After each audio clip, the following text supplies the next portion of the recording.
you, Mary.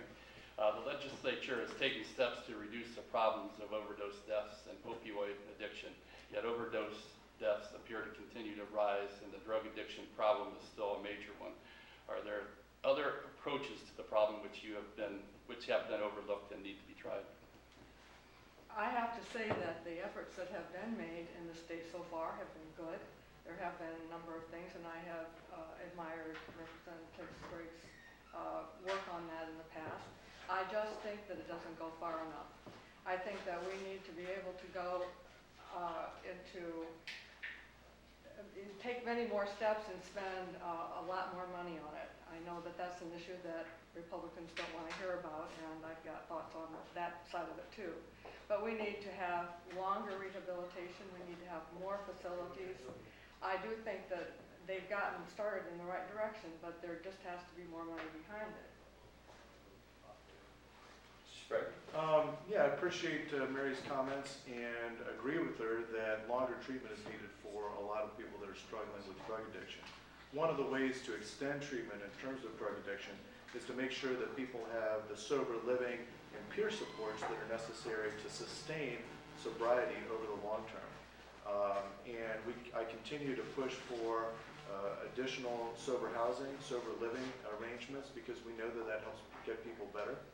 Another thing that helps people recover are drug courts. And drug courts have been proven across the state to be highly effective. As a matter of fact, we have a drug court down in Hardin County that uses Vivitrol, which is a drug that blocks the mu receptor in your brain from being able to use heroin or other opiates. And in conjunction with using this medication-assisted treatment, this Vivitrol program, along with the drug court, the retention rate is 85%, which is absolutely remarkable considering the statewide recovery rate is only about 10%. So I think that there's more that needs to be done, and those come not only in the form of treatment, but also in the form of prevention. Okay. I'll ask a follow-up on that because we sort of touched on the issue of funding this issue. Because the state has to have a balanced budget, where do you see, how do we best maximize state dollars? And I'll ask the question to both of you. We'll have a minute each on follow-up. But how can the state best maximize dollars spent on this particular issue? We have been cutting taxes, which were mentioned here earlier, in this state for a long time, starting back in the 80s. And we've taken away so much tax support that we just have to get it back. We have to restore some of our taxes and reallocate a lot of the money that may be spent in other ways that I would think of as wasteful in order to be able to support these programs. I think that it needs to come from the state, and there needs to be more consideration, and willingness on the part of all parties to actually invest. We will save money in the end. We will save money on, especially, I like the drug courts also, and treating that way, and you have first more success, and you also will save a lot of money right there because you won't be sending so many to prison over the issue. Mr. Sprague?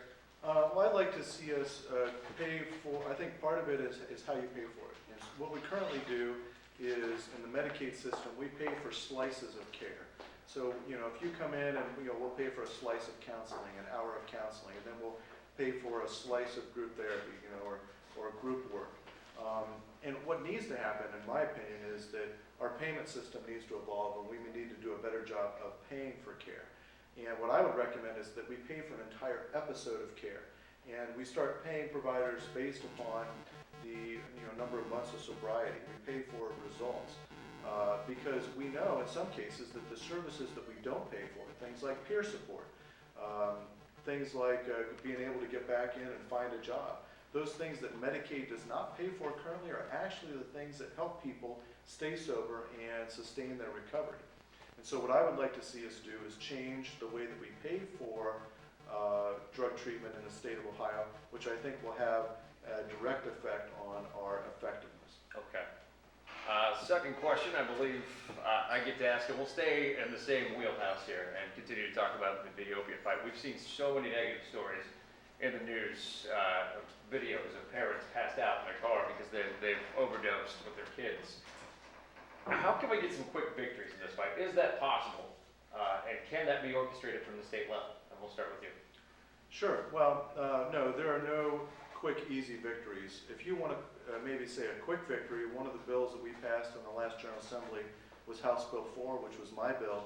It extended the Good Samaritan Act. It extended the naloxone, and then we eventually passed the Good Samaritan bill in another bill later on in the General Assembly. But you know, if you want to talk about quick wins or direct results, the first thing we need to do is stop people from dying.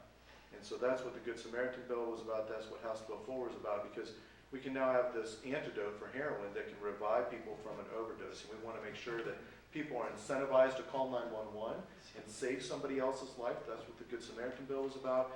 And then also that people have access to a naloxone kit, which reverses the overdoses. But if you really want to solve this problem over the long term, what you have to do is you've got to prevent more people from becoming addicted. And the brutal reality is that in our state over the last 10 years, we've gone from about 70 million doses of prescription narcotics being available through our medical system to 700 million doses coming through our medical system. And that's why this addiction issue has affected communities like ours, because those pills come through the medical system and our young people are becoming addicted to them. So if you want to solve that problem, you've got to address the issue of overprescribing in the state of Ohio. Ms. Harshfield, same question to you. Are there areas where we can pick up some quick victories here? I agree that it's very important to make sure that opioids are not overprescribed. That's a really hard area because so many people do depend on pain pills who actually have cancer or other really serious problems of that sort. We also need to do the education end of it. I really think that maybe a lot of the kids don't realize how drastic it is when they try that first pill. Most of them don't start out that way, but a lot of them do, and they need to understand how drastic it is. I think that more graphic information probably should be on TV. An effort should be made to get the families who've lost someone to try to contribute the fact that it happens to anybody. It can be some of the best families you know. They have this problem in there, and just knowing that, it would help.